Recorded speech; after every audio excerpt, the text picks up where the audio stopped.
Good day, students. I am teacher Karina. It's the start of a new school year and I know everyone is facing a lot of uncertainties and adjustments because of the new normal. But don't worry, we have the best online program that our school has been using for years already, even before the pandemic. This will help us to keep our minds growing and learning even when we are not in the school. Mathscore will motivate and engage us to love math.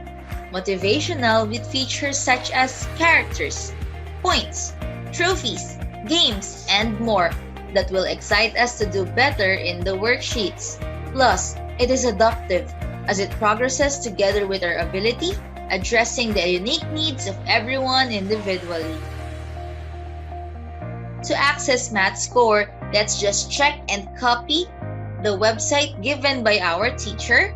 We will know if we are on the right website if we see our school name. Type your username and password given by your teacher, then click Sign In. Let's start our Mathscore adventure. We will start with an assessment.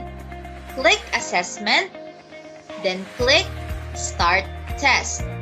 Let us ensure we will take the test on our own to ensure we get the right results so we can help you become better in math.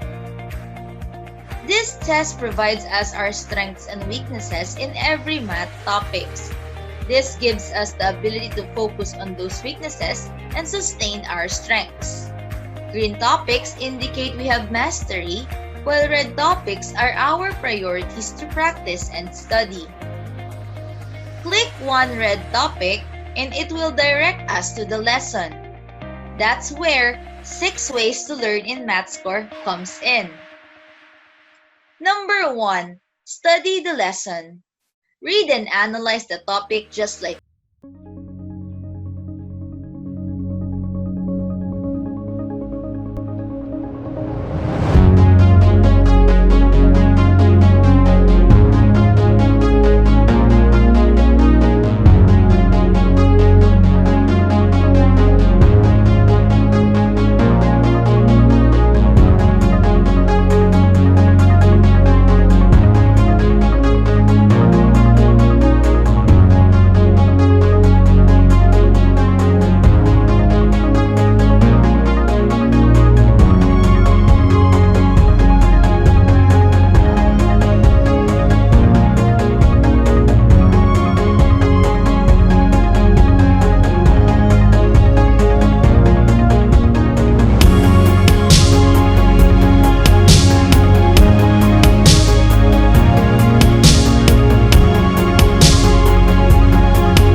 ways to learn in Mathscore.